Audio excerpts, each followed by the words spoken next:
Good evening, boys and girls. Are you ready for bed?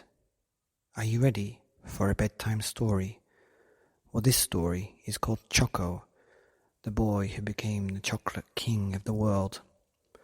And you're very, very lucky because this book is now available for your daddy to read to you.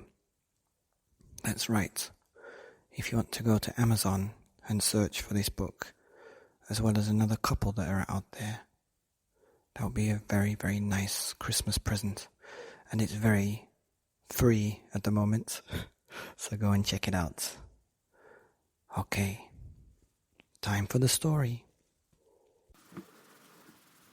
Once upon a time, there was a little boy, and he was so poor he had to wear the same clothes every single day. He didn't even have a spare change of underpants, and when he went to school, his friends said, "You're smelly," and he didn't like that. And in the afternoon, the girls would say, "You stink," and he didn't like that. But as much as he didn't like it, he was used to it, because this boy was the poorest boy you've ever seen in your life. Even though he went to school, his friends didn't know about where he lived. In fact, he didn't even have any friends, because he never wanted to invite them to his house. And they wouldn't want to go anyways because he smelled. Let me tell you about this boy. He lived in a big city, and he had to walk to school for 2 hours every single day. He never missed a day of school, no matter if it was raining or snowing or windy or lightning and thundering. It doesn't matter if there was hail or wind. He always went to school on time, because he knew that that's what was going to help him achieve his dreams. You see, he did have dreams, and even though he smelled, and even though he had no friends, he had the biggest dream that any boy could have. But let me get back to the story of his house. You see, because he had to walk so many miles to school, he was living far away from all his friends and his teachers. In fact, he lived all by himself. This boy didn't even have a mummy or daddy, or a grandpa or granda. He used to have, but not now. That was a long time ago, and he wants to forget those days, because when he tries to remember, he just remembers what he doesn't have. And that was the past, and he's thinking about the future now. But back to his house. His house is about as big as anybody's garden shed, and it's just as warm in the winter as well. In fact, it's freezing. Even though he has one change of clothes, he's got a bed, which keeps him warm, and he's got a little doggy called Kip. So, there's nothing much to say about his house, other than he's got a key and he locks it, although there's not much to steal if you wanted to go. And he smells like dogs, but he's still got a dream, and he's got determination that you would not believe. In fact, you'd have to. Any boy that was going through what he's going through would simply disappear with worry. But this boy didn't, because he's got a dream. You know, even though he walks to school, he's actually quite late. In fact, every day is late. But that doesn't matter. In fact, the reason why he's late is because he likes it when his teacher shouts his name. Because this boy, he's called Choco. That's right. His mummy and daddy named him Choco because they loved chocolate. And when he comes in late to school, actually, even when he's on time, he waits outside the gates until he's 5 minutes late, and he comes in, and his teacher sits there and shouts, "Choco, late!" And he just knows that that's one step towards his dream. Chocolate! Chocolate! Chocolate! Soon he got a nickname, Chocolate, because he was always late and his name was Choco. That was part of his plan. You see, ever since he was 4, when his world turned upside down, he saw a poster on the wall, and it was a poster about a famous chocolate factory and how one man, against all the odds, with no friends, made it to become the most famous chocolate factory in the whole wide world. And he wanted to do the same. And now he was 7, and he had his sights set on this plan. And the first bit was go to school, do well, and then make your dreams happen. Now his name was Chocolate. He liked that. The kids would call him Chocolate. As he walked home, the shopkeepers would call him Chocolate. And sometimes they would give him some chocolate. In fact, this is the thing that he'd been keeping in his shed all this time. Chocolate bars. His bed was made of chocolate bars, and he hadn't eaten them. His blanket was made of chocolate bar wrappers, and his pillow was made of a sealed chocolate bar. That's right. It was a huge one. It was tough. In the summer when it was really hot, it would melt, but because it was sealed, it was like sleeping on a waterbed. It was quite cool. Anyway, the boy progressed through school, and when he moved to secondary school, it was even further away. That just made him more determined. In fact, it made him so determined, he moved and built his chocolate house right next to the school. It was behind the school, in the shed that nobody had been using for so many years. And so he lived there for 7 years until he went to college.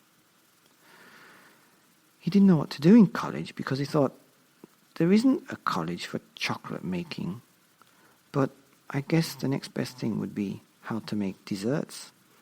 And so he did do that. For 3 years he went to college and he studied how to make desserts of all the kinds that you can think of. In fact, he was so good, he won a scholarship to the most famous dessert kitchen in the whole of the world, which was in Paris at the top of the Eiffel Tower. They bought him a ticket and they flew him all the way. They gave him a nice apartment right outside the Eiffel Tower. They gave him enough money to buy some new clothes for once so he didn't smell. And then they gave him the key to the elevator that took him up to the top of the Eiffel Tower where the chocolate factory was. And that's where he learned the secrets. Well, it wasn't a chocolate factory, but they made lots of chocolate there. It was a dessert.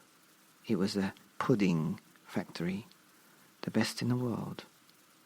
It was the Eiffel pudding factory. Every day, he would get up earlier than anybody else, swing his key around his head and whistle all the way to the Eiffel Tower, jump in the elevator, turn the key, and whoosh, go right to the top of the tower. He would open the door, and for 3 hours before anybody else came, he would be mixing the sugar and milk and the butter and the chocolates and all these ingredients that he'd never seen before. He'd read about them and he'd studied about them, but now he was putting it into practice. When the head chef came in, he would sometimes shout at Choco, but he was never late, and so he lost his nickname Chocolate. He was just Choco. But after a while, the head chef, who was a very mean guy, a genius but very mean, saw in Choco what he saw in himself.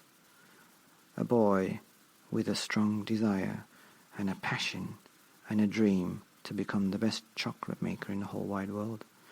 And so this mean man took Choco under his wing and trained him.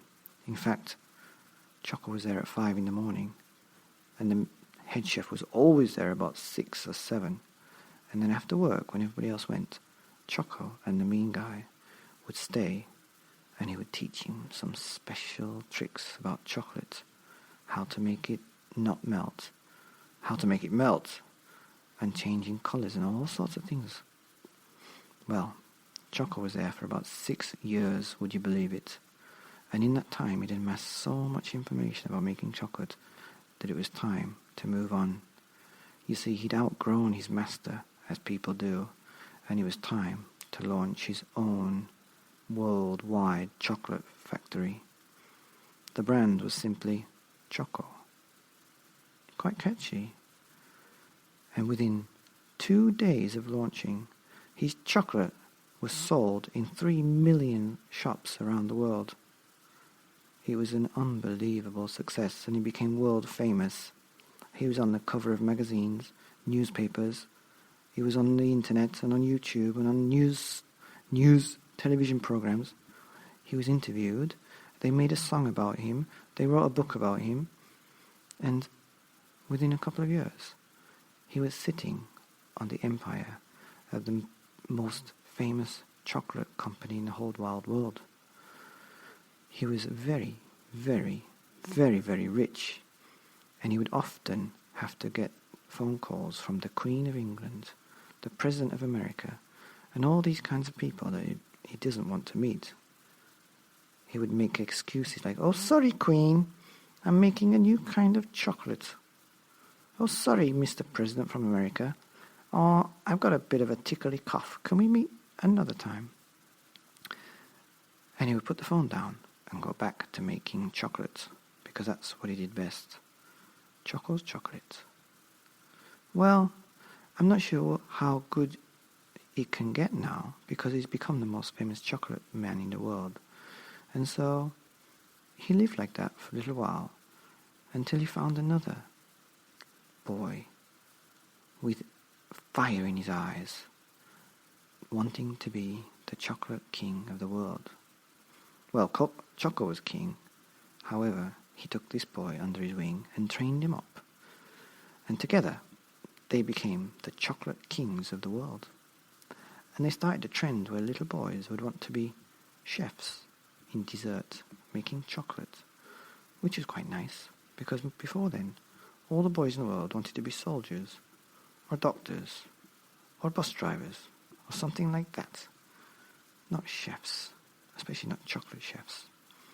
So, in the world, people, should I say little boys, they all wanted to be Choco. And when the teacher said, "What do you want to be when you grow up?" "I want to be Choco. I want to be Choco. I want to make chocolate." "Well, that's a very high aspiration," said the teacher. And that's the way things went. Now, I don't know what happened to Choco, because, well, I was thinking about some other stuff, and my attention went elsewhere. But you know what? The one thing I did learn is that a boy with a very terrible background had a huge determination and kept going when people didn't like him, and when he stunk of dogs, and when he lived miles away from school in the rain. He set the plan and did it all by himself, and he got to the top of the world, and he was at the top of the Eiffel Tower. Can you believe that? Anyway, that's the end of the story. The end.